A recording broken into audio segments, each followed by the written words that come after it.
Varus can be the first ban, an immediate Pantheon response. They want to take that agency away from Elyoya. I wonder if Xin will quickly follow up and pinch that jungle pool once again. Yeah, especially though with things like the Azir still up and available, and still going to be up and available, and Besta taken away, like the Orianna is still there, Taliyah now gone. There's a lot of options here. How you want to try and play this out now for G2, like what are you most threatened by? Especially with the Taliyah gone, that was their answer the last time around to Jojo's Azir. So do they just ban away this Azir now instead? You would imagine so. Azir, a very powerful champion still, even after the nerfs that we've seen. I feel like in the hands of Jojo, it's one of his comforts, and as you predicted, going to be taken away. So what will that first pick be? Will it be that jungle role? Will we see Orianna, perhaps, as the early lock-in, with something that was banned away in game one, quickly going to be grabbed, often a pair alongside the Wukong, which has now been taken away? Still, as you were mentioning earlier, though, like the Zhao is still very good with the Orianna, being able to like enable him in a lot of these early skirmishes until she gets that big power point. Even things like the Alistar still available to be that ball delivery system. So options for MKOI and for G2. Usually we've seen the Galio, as the answer into it, and it is going to be the Galio that's taken now for caps, it looks like. Setting up for maybe a potential Kai'Sa composition. Feels like it's been so successful, although for MKOI, of course, despite the massive lead they were able to build the last time they piloted, it did fall short in the final moments. Maybe a trade of drafts from that game 2 in the previous series. We'll need to keep our eye on it. You highlighted it well already, but a lot of the major jungle champions still up and available. SkewMond really does have his pick of the litter. AD, the expectation with the Galio already locked. Jarvan is where my instincts are at, but Xin, I think, can also work just fine. All right, looks like that he agrees with my instincts. I think that it's mainly because of Orianna. She's a champion that without her flash, EQ into ult makes her just a sitting duck. Yeah. Once you get that Zhonya's, naturally you have a lot more defense, but up until that point, it's easy pickings. It's a very effective mid-jungle duo that can shut that Orianna down. The question is, how will KOI respond? Because when I think about Jarvan as a jungler, there are a lot of champions that are great as a response to him, and commonly we've seen Xin, and we're going to see it again, but I feel like that the Xin into Jarvan matchup hasn't gone the way that we traditionally expect, simply because I think it's much easier for Jarvan to go first. Yeah. And with Xin, you have to be ready with the follow-up from your team. He can act as a primary initiation, but he doesn't have the same lockdown or pressure that a Jarvan can have. And I feel like that what we've seen a lot here in Europe is that on the Jarvan side, once the engage comes through, it then becomes too late for the Xin to react. The good news, however skeptical you are about Xin, and there have been some problems, one man who's getting no skepticism from me is Myrwn on this Cassante. We'll give the opportunity, of course, for Broken Blade to counter pick, but it might not matter. This man was an absolute threat on this champion yesterday. I think the biggest thing this counter pick of the Rek'Sai does give G2 though is a pushing top lane, because even though like we've kind of seen the matchup hasn't quite swung in the manner that you'd expect in the jungle matchup, the Zhao can actually look for invades, can look to try and put pressure down that way. And when you've got this Galio in the mid lane, you are ceding a ton of control in that mid lane. I think that's where MKOI could have looked to try and put their foot down if you get a good matchup in the top lane. The Rek'Sai giving control there means that G2 have at least got one side of the map shored up. It's just a question now of what this bottom lane matchup looks like to see if G2 can use those sides to protect SkewMond's jungle. Eco going to be removed from the pool. Probably the most common second phase ban that we've been seeing so far throughout this weekend. Bard kind of moved to the wayside, but a champion that against low mobility can be very effective. We've seen it used into things like the Orianna as well, but we don't know what that AD carry is just yet. Champions like Ezreal still have a lot of value. But just as we're discussing it, there will be the Bard ban coming through from KOI. Does suggest that they're thinking about a slightly lower mobility AD carry, but of course still a lot of options available to them. Zeri and Ezreal make a lot of sense in the context of the comp. Yeah, also because depending on what this is, it's going to be the Braum ban. I think you're probably going to see the Rell picked up here for Labrov on the bottom side, and then answered with the Alistar, right? So I think you end up in a position where you don't want to end up with the chance of a Bard going over towards the opposite side, or even that counter pick support. As you start looking for that more engage-heavy bot lane, which MKOI kind of need to round out this draft. Keeping our eyes on this final ban. Kai'Sa being banned away. really smart, I think. Obviously, the perfect Kai'Sa composition. Now, it's difficult to find an AD carry who wants to dive in the same way that the Rek'Sai, the J4, the Galio do. So we'll see if G2 pick up another piece of scaling of their own or opt for a more aggressive option. I wish the Draven hovers were real, but I think very often it's just a homage to a past era of Hansama. And sometimes you can use Ezreal as that kind of pseudo dive in situations like this. Draven kind of fits that as well, which is throw the ultimate out and basically facilitate the people that have already dived deep into the backline, alongside having that opportunity with the Ezreal to arcane shift, to reposition and try and follow up on some of the plays. So that may be what Hansama is trying to look for here, because everyone else in the squad is going in. Hans kind of has to follow. What I will say is, no one in this draft kills Cassandra if they fall behind. True. They need a lot of damage from something. We have to be going hyper-scaling here. But now, MKOI seem to be like-minded. They have the Zeri for themselves, the Rell kind of as expected, right? If Alistar's going to be picked on one side, Rell, the immediate response. It's a cheap shot, but Hans does have experience playing against a very tanky Cassandra, okay? So jinx. I mean, the Zeri comes through on the side of KOI, kind of as we expected, having that extra bit of mobility, scales very nicely. Once again, KOI going for a very traditional front-to-back style. We know that the meta is all about these team fights, and KOI have set themselves up nicely. G2 wanted to round out with a bit of team fighting of their own, and the Sivir is going to be the final lock-in. So we look at their damage portfolio, and I will say G2's damage overall relatively low. Very heavy emphasis on this Sivir to get ahead. They really need to funnel these resources into Hans. On contrast, KOI's composition wants to play in a very similar way, but I guess the key difference is one side wants to play more front to back, the other just wants to dive onto the back line as quickly as they can. I think for G2 as well, a little bit more when it comes towards that side lane pressure as well, with both the Rek'Sai and the Galio, and maybe that's where they can try and lend that strength in moving around the map to try and facilitate plays that do get them into a winning position. But if both teams are coming in even, Steven, I agree with you, Vedi. I like what MKOI are bringing to the draft. Better front line, good engage, your carries are in positions where they're able to play behind these big beefcakes. And if Hansama doesn't get ahead, G2 just lack the consistent DPS they need in those later portions of the game. Very true. Obviously, the game can look pretty different. If we see that early game snowball, the base damage of all these champions on the side of G2 is pretty fantastic. But for MKOI, if they get that Cassandra to the later stages of the game, the Zeri will still be tough for this team to lock down, right? The Alistar, a pretty solid option. The knockup for Broken Blade good as well, but can be tricky. Now getting ready for game 2. G2 took first blood. Can they move up to match point? MKOI, will they be able to fire back? That is the question on our mind. We hop into Summoner's Rift here. And I think pressure on this MKOI jungle support, the players we praise all of the time.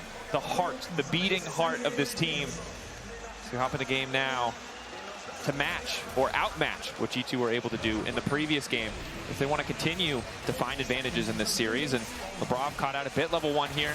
Some aggressive trading. It's just going to be MKOI jockeying for position, moving in there. I'm going to drop a ward. Of course, G2 don't know that, so still giving the necessary respect. I want to keep my eyes on what these junglers are doing in the early game.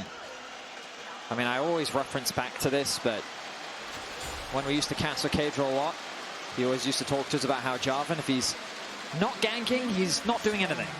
Champion that really wants to be active in the early game. Yeah. And so when you look at this map, when you look at what options he has, bot lane or mid lane kind of have to be your focus. Either punish the Orianna, get a flash out early, and then look for some repeat ganks, or alternatively, invest all your resources into making sure that Hansama can get a good laning phase. We know that Jojo is going to be wanting to trade a lot in this mid lane matchup. He played against Poby's Orianna yesterday, and he felt the full brunt of what was a difficult matchup. And today he's going to be the one looking to exert that pressure. He already got the better of Caps in game 1, building a pretty substantial gold lead throughout the first 15-20 minutes of the game. Let's see if he can repeat that same performance, as it looks like we're getting a swap from the side of KOI. Supa going to be making his way into the top side matchup, knowing that Myrwn more than happy to play in the 2 versus 2 alongside Alvaro. See what Broken Blade can do here with the Unburrow. Rek'Sai early game, no joke. Fury stack, some extra sustain there too. So tough for Supa if he keeps taking these short trades, because the sustain from Rek'Sai is just going to outmatch him over enough time. Yeah, that's the thing, right? Like, Rek'Sai has a ton of sustain in the kit, but you can still see, like, if you're able to consistently DPS Broken Blade down, you can't get access to auto-attack the minions. That's where you can try and find some advantages here for Supa on that top side. And of course, in the next 30 seconds, we'll see Alvaro making his way towards that top half of the map as well to help out his AD carry. Labrov already on the roam, perhaps looking to make a play here. Just keeping that wave crash forward. I don't know if they have any damage, even if he does show up. Jojo respecting the fact that he's missing, though. Labrov just threatening. Credit to Jojo. He'll be forced to taxi out from Labrov as Jojo, unafraid, knows there's a potential of a Q flash, but also just doesn't believe it. In the meantime, however, Cap's happy to have that opportunity to move in. Use the passive, get the extra shielding back, and just run out. Nice trade there from Caps. Kind of what you need to do. Passive from the auto. Proc the phase rush. Passive again. Nice chunk of damage. Jojo, though, using that health pot. Caps is probably going to be forced to do the same. He's getting very low right now as supports now make their way into top lane. Continuing the trend of game one, and oh my goodness. This is every Galio lane, to be fair, though. I feel like everyone who plays Galio is constantly at 50 HP, praying they don't just die to something. You kind of have to trade your HP for mana is the key thing, and look at Jojo's mana right now. You can see it's relatively, he's probably got one more QW left, but then he's going to be out of mana, so that's probably why Caps feels pretty comfortable, especially with his jungler in the vicinity. Good pull from Labrov to interrupt Alvaro there. Of course, this lane swap, I think Homo Life were the first ones to introduce it, does make things a little bit awkward. The top lane support combos don't always, don't do much very frequently. Double knock up here on the top side. I was gonna say, nice little bounce house. Yeah, you can make people bounce. I don't think you can make them die, but you can definitely knock them up a few times. I want to take stock of XP, though, because normally one of the advantages of doing this is sometimes AD carries can get a bit of an XP advantage because they find themselves solo early. As we see another nice trade coming out from Caps. Oh, now Elyoya. Flash forward. 1, 2, waiting for 3, dash in 3, that's the wind becomes lightning. Caps now in trouble as Alvaro chases. Justice Punch not going to save him. They're donating the kill over to Jojo. First blood picked up once again. Great timing from MKOI there. Caps going for the aggressive trade, thinking that Jojo had TP'd into an odd spot, but ends up setting up perfectly then for the rest of MKOI to follow through and donate the kill. Elyoya has to commit his flash to make the mid play work, but it ends up paying off. Once again, Jojo gets himself first blood, and Elyoya making his presence known early on. We heard from the desk that Elyoya was quite quiet in game one, and I think that we can say the same thing with SkewMond and Labrov really getting the better of them in the jungle support combo. But this time around, Alvaro and Elyoya already looking to make magic happen. Small gold lead for MKOI. Dragon available. Flash in. Flash forward, knows that flash is gone. The flag and drag to follow perfectly. Stacked CC there, but Jojopyun just a little bit of life. 100 as he's able to flash out. And not enough damage. What? Oh, that was the Galio nerfs there. The shielding from Jojo's E, just enough to keep him alive. But I mean, we talked about limited damage portfolio on the side of G2, and that was kind of an example of what we're talking about. That was double flashes committed, that was full combos from both Jarvan and Galio, and it still wasn't enough to kill a level 5 Orianna. On the way in, the game plan from MKOI is clear. You called it out. If these carries get ahead, they're feeling good. And in this case, it's Jojopyun. Elyoya spending his time just to make sure that Jojo can pick up those last little bits of farm. Remember, he did already burn that TP. SkewMond, though, recognizes this as a window of opportunity to lock down that early Drake. And thus far in the series, Labrov and Alvaro matching each other in almost every play. Labrov is going to have to crash down out of that one as Hansama was first on the collapse. Speaking of Hansama, he's doing very well on the farm. He's just built the same lead that Jojo has over Caps independently. He's been farming well, he's been catching waves where he can. The swap really didn't affect him much as Broken Blade now in danger. Ulti to interrupt the tunnel, he wants one more. Broken Blade's still gonna go, Q forward! Myrwn wants it so bad, but he doesn't have the range to dash forward! The Q3! Oh, and the emotes. Broken Blade so close to death, but will manage to walk away. Yeah, that's the one where you say not even close as your voice breaks afterwards. Broken Blade trying to play it off cool, but that was very, very close to Myrwn getting that kill. And we saw yesterday what Myrwn can do in leads on this Cassante. You do not want to be giving that man the gold. An interesting adaptation for Myrwn, I think, recognizing the lack of damage. I think that's a Fimbulwinter. That's an early tier. Knows that he's going to lose in the sustained battle against Rek'Sai, so wants to make sure he has mana. Might just be a tier for lane. We'll have to keep an eye on it. We'll keep track of the direction that he ends up going. In any case, Elyoya now feeling power to move into the top side of the map alongside Alvaro. That jungle support synergy that we've come to expect working well, but Labrov and SkewMond are there to answer. The battle over the red buff, I don't think it'll amount to much. Caps is ready to go. He has his ulti available on the Galio.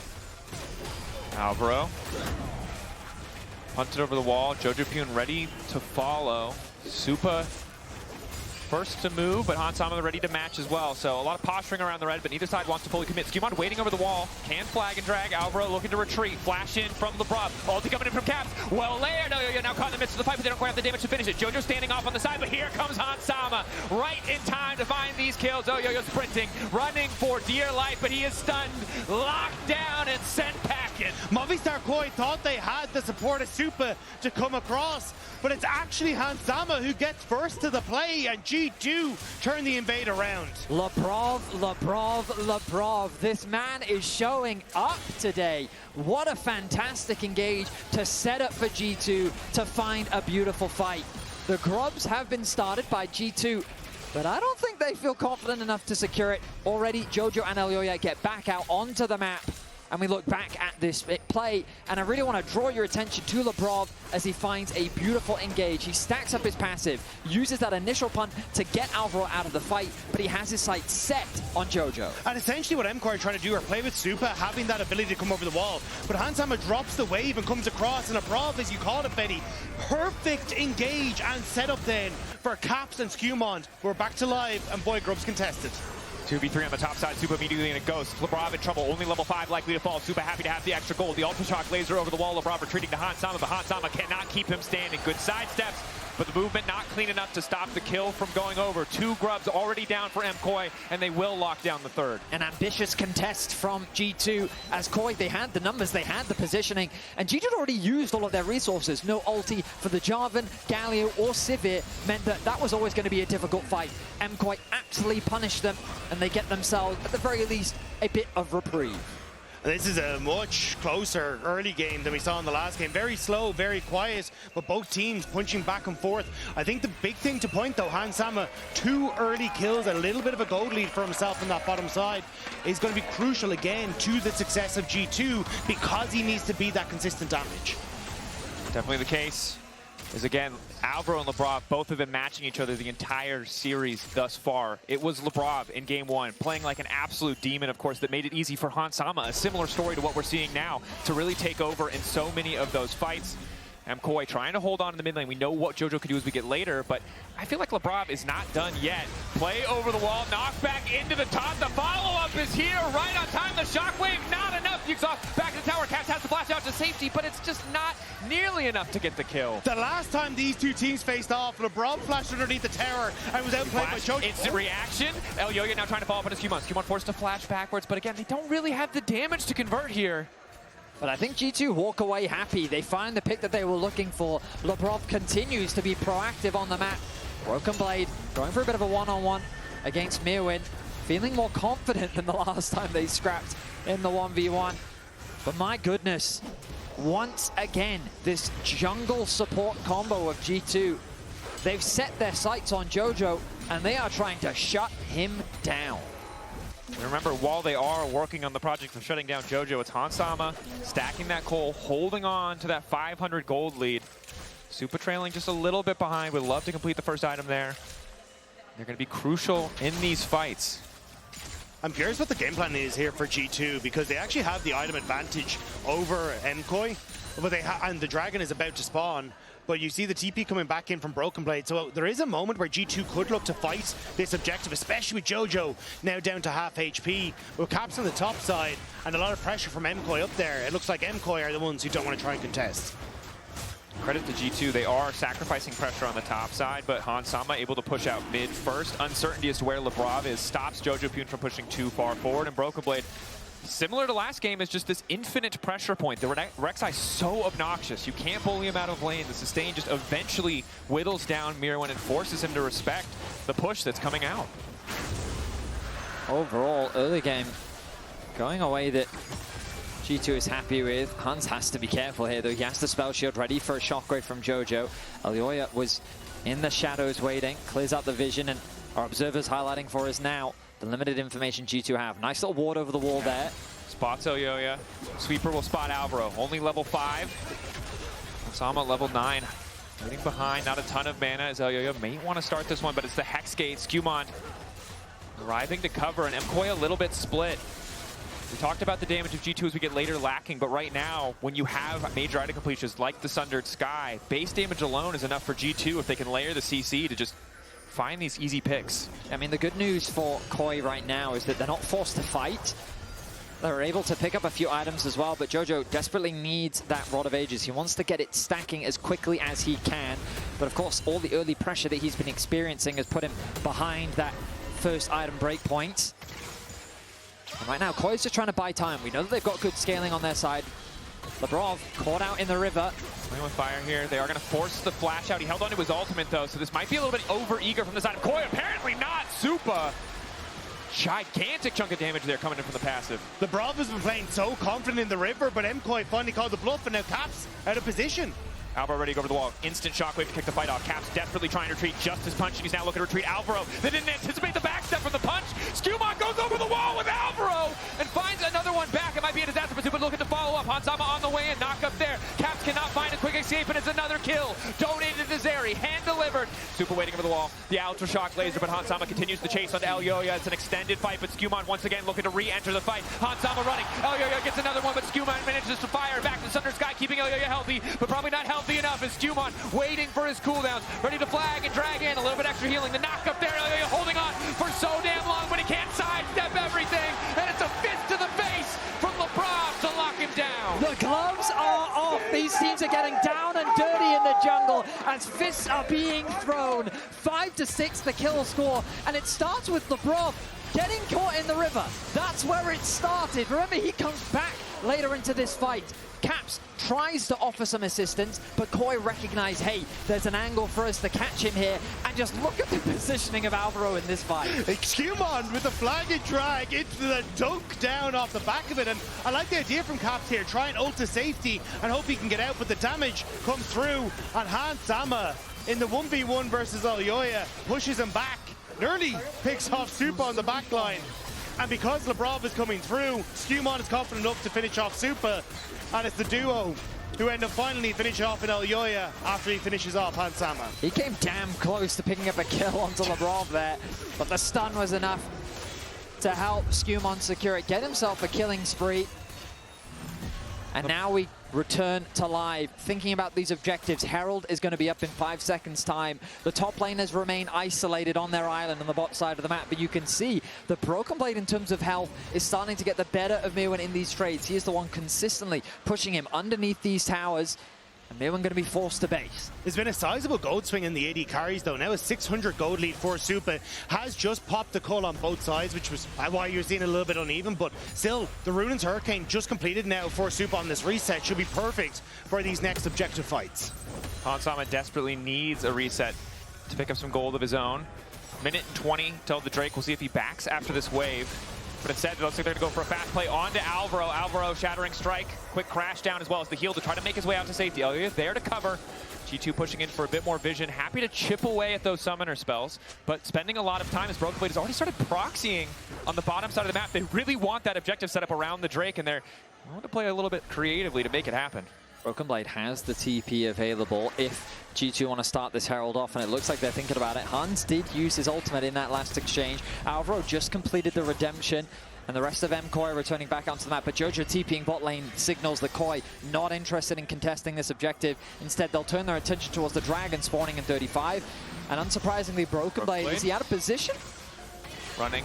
I don't think the tunnel still. It's hard to be out of position. Tank Rek'Sai is quite durable, one could say. That might be caught here by Alvaro if he gets the ward down and the interrupts. BB has the TP to get back out onto the map, but G2, they want Hansama here to try and contest. The big point for me, though, is still Supa having those 2 items completed. This is where you are so threatening as the Zeri and could potentially take over a fight of this dragon. Okay. Dang. There's our very own sexy sax man in the audience.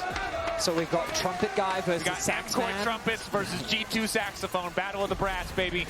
Also, battle of this third Drake. MKOI with the better setup, but G2 with the mid lane prio, courtesy of that Herald. Jojopyun caught out, isolated in the Cataclysm, and here comes Caps trying to get the job done. Redemption for a bit of extra healing, keeps Jojo standing for an extra second, and Supa off to the side. The immediate turn from G2. They recognize one target's almost down. They want to go to the next. Jojo looks for far too long. The sidestep. Jojo's still alive. He forces the flash out from SkewMond. The chase down on the Caps is coming through now. It's Myrwn versus the world. Hansama isolated. All out goes Myrwn. The taunt might be enough for the flash through. The Q, the portal, keeps them standing. Myrwn wants to get one more kill on the Broken Blade, but in the meantime, Alvaro must back off. G2 with the kill advantage thus far. Broken Blade in the midst of two, wants to turn it back. Pull back coming in on the Q3. Broken Blade can't quite go back into the tunnel, or yes, he can. Dash forward from Elyoya. Wants to finish the kill. Knockup comes through. A bit of extra healing, a grass proc, but Elyoya's going to get the job done. G2 on the way out. It's a bloodbath. It's a bloodbath, but the dragon was the thing that they wanted, and it's the dragon that goes across to MKOI.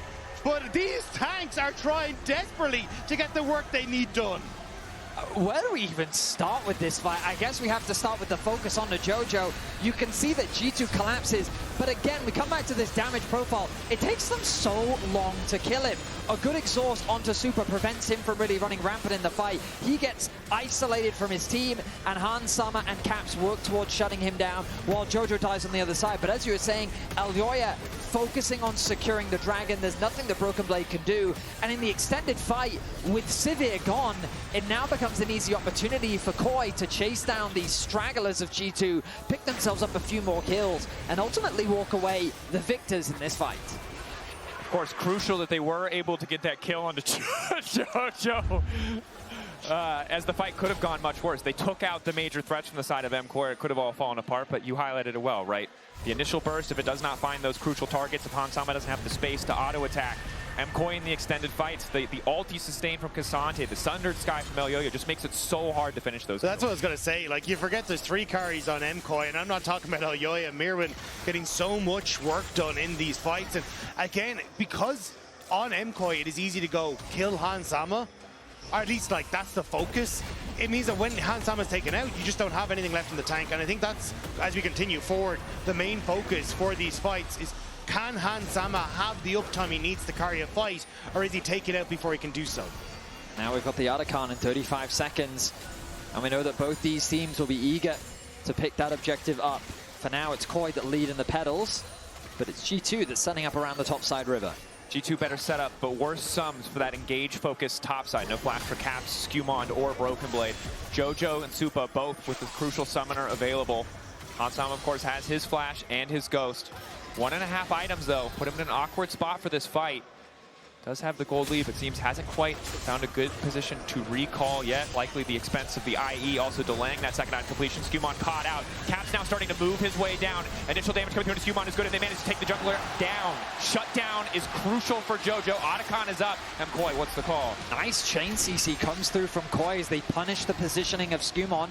The fact that Jojo got that kill as well means a nice gold swing will come towards the MKOI mid laner as he finally finds himself with the lead over Caps. Putting a little bit more pressure down with the double buffs at his back as well. KOI claim the gold lead. And they claim control over these waves as well. You got Supa's able to push in mid, the push on top, good reset timers for things like the Dragon and even the Otacon on the top half of the map. So if you're MKOI, I'm kind of surprised that they didn't try and just turn on towards the Otacon. The worst thing that you could have is both of these objectives, Dragon and Otacon, up at the same time, and giving G2 the opportunity to play off of both of them at the same time. Certainly a tough predicament to find yourself in as Jojo holds this single minion. Myrwn trying to keep the pressure up. TP's available for all the respective solo laners. Labrov bringing one of his own to the table if needed.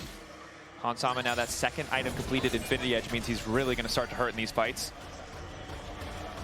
Slight item advantage in favor of Supa though. We find ourselves in a very tense game too. In game 1 it was G2 that just kind of ballooned the lead once they started finding a few good fights. The gold lead, once they had it, they didn't let it go. This time around though, KOI finding some nice picks. They punish Labrov in the river. They punish SkewMond in the same position. Now with Dragon spawning in 35 seconds, you imagine that will be their next focus. Jojo making his way towards the bot side. Elyoya picking up the Black Cleaver. So both junglers going to be the same in terms of itemization. Both top laners with TP. We're setting up for a banger of a fight. Top wave going to be sacked, so small edge to G2 there. But MKOI more than willing to sacrifice to get priority set up around this objective. Seraph's done for Jojo. Yet another couple hundred HP or shield. The G2 are going to have to work their way through to stop Jojo from contributing to these fights. If I'm MKOI though, this is what I was talking about, where you split the map as G2 and you go and play for Adacon. I think they need to basically send Elyoya to just solo Dragon here, and the rest of MKOI need to try and contest on towards this Adacon take. Can be a bit tricky though. Jojo's isolated in the bot lane 1v1, and Broken Blade has the necessary knockup to stop any potential TP. Elyoya also takes a damn long time to finish this objective, so we pan back and forth.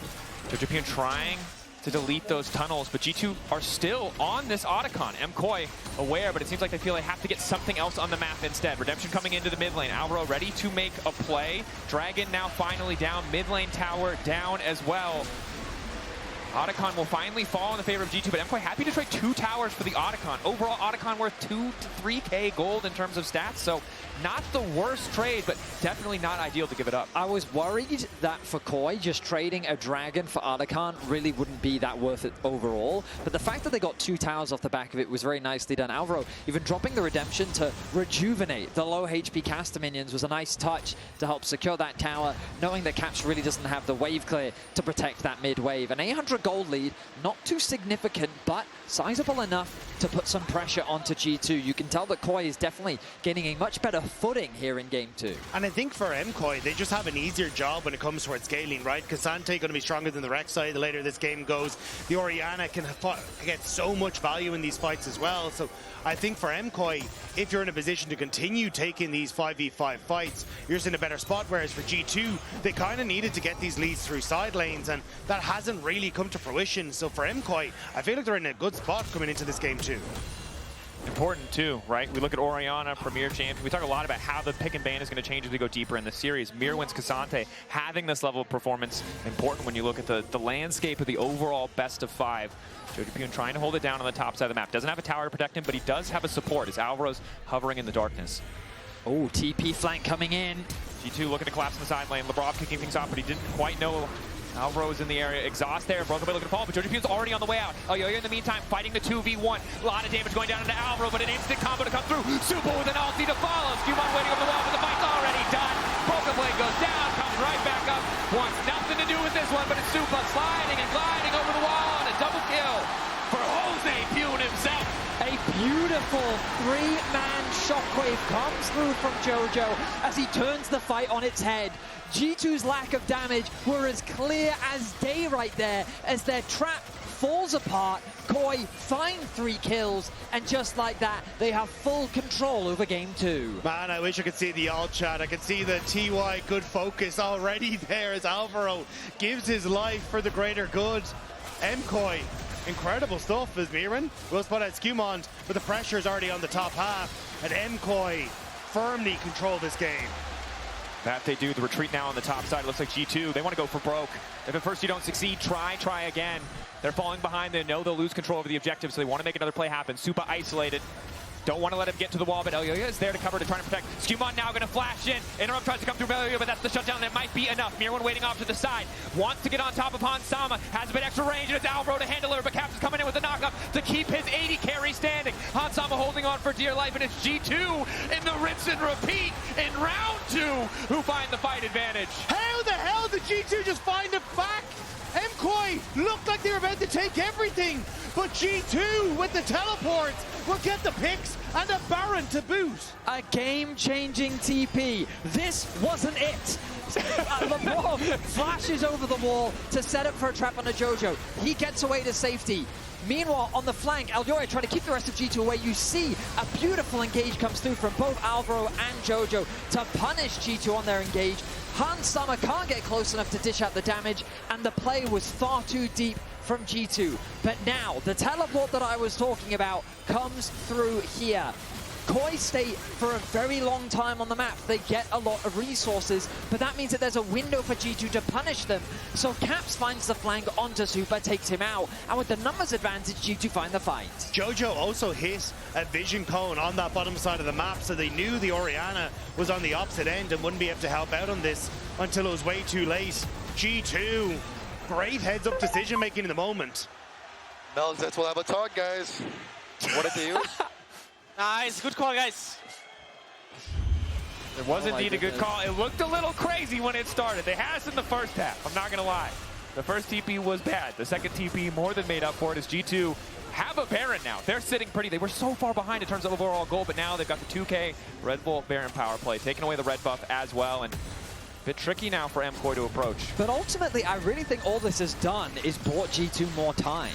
I don't think that it's actually given them a significant foot up. I think it's just kind of equalized the game once more, because I'm looking constantly at Supa's items, and he's not in a bad spot whatsoever. I imagine the Infinity Edge is up next, and when he gets it, I think G2's still going to run into the same problems that they've already been running into, which is, do they have the damage to kill the carries of KOI? Yeah, I think G2 basically need to take this opportunity to get some towers down, hopefully get some control on the map, and maybe use that to fish for picks. Because again, I think if MKOI just step up in a 5v5, they should have a decent spot. But you can see here, they just don't have the control over the map to force their way in towards the Dragon. So it will be G2 picking up the third. I will say, SkewMond, level 16 on the Jarvan. I didn't notice that initially, but with the GA completed as well, he will be a significant backline threat that both Jojo and Supa are going to have to deal with. They do have all of their summoner spells available, and with the Dragon just falling now, I imagine we find ourselves in a bit of downtime. Both teams going to be focusing on funneling resources into their carries. Supa wants to take over to level 16,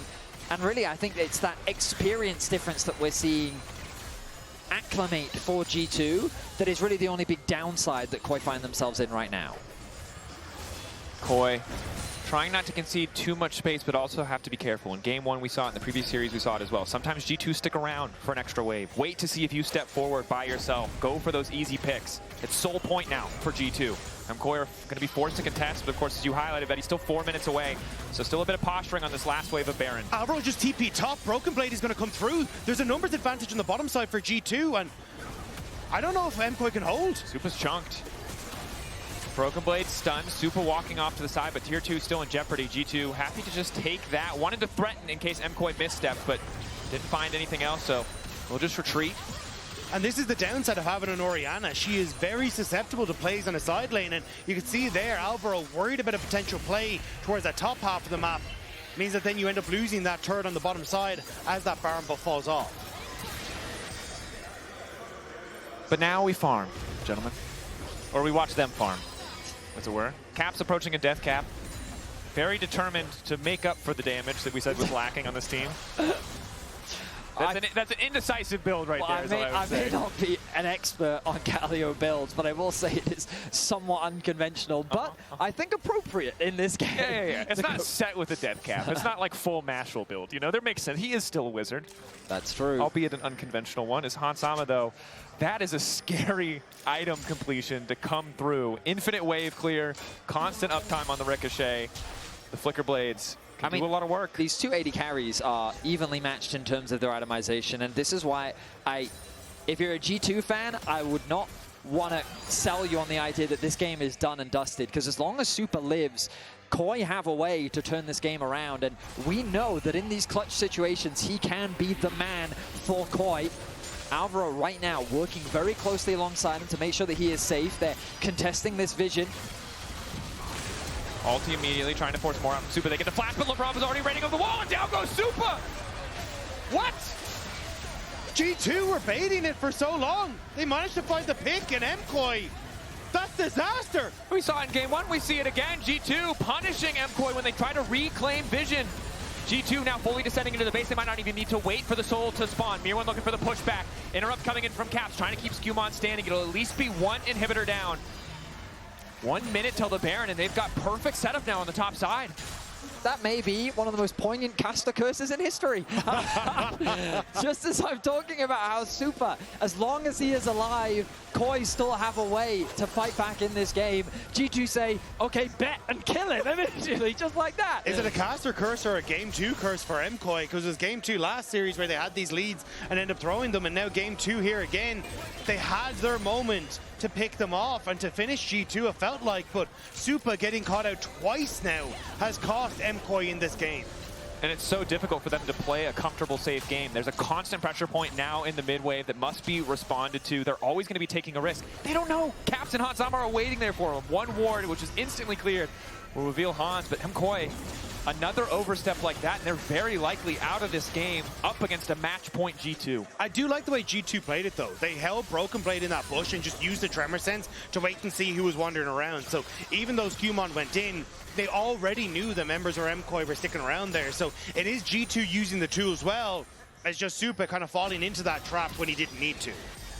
MKOI posturing around the bottom side of the map. Of course, the luxury of G2 securing 3 Drakes is they can threaten the Soul and the Baron. 30 seconds still on that Drake. MKOI moving in. Blue Trinket reveals it. Labrov, a massive flank. Oh, the ward just died. Around the corner. The ward goes down. They finally see Labrov. It might be too late, but G2 turn off the objective. They're not sure. It's a bit of a split decision. They turn right back onto the Baron. 1K getting lower. G2 have taken the objective. They've taken the Baron. They're second of the game.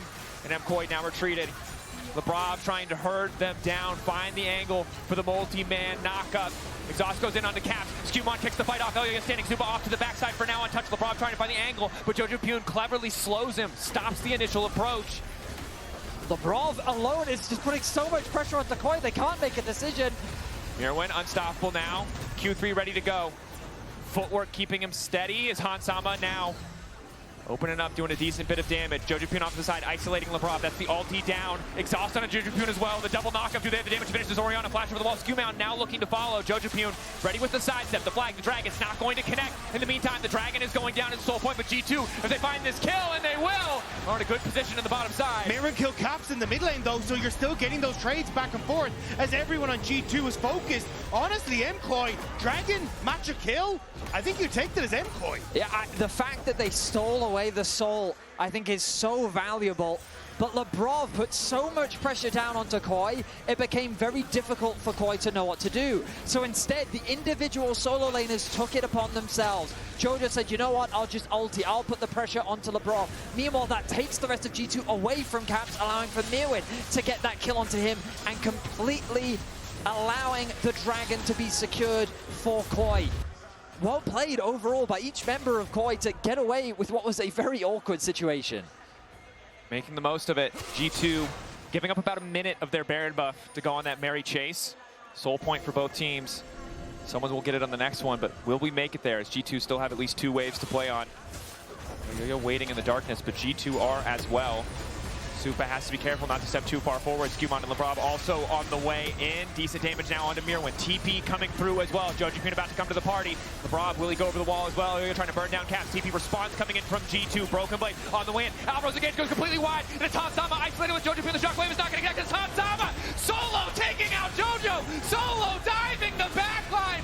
Winning the fight for G2! G2 find the plays that they need in the side lanes, and they pick off MKOI to bring the game back from the brink.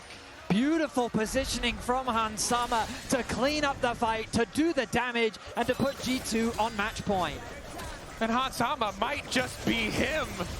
G2 keeping the pressure up. Elyoya last lonely stand as he will fall as well. The GA buying him but a brief moment. It is match point in Madrid for G2 Esports. Questions of confidence are quickly being answered. SkewMond with a 9-1-10 Jarvan game. I was worried about the damage, but the decision-making from G2, the punishes that they found on KOI was what brought them back into this game. And now they find themselves 2-0 up in the series.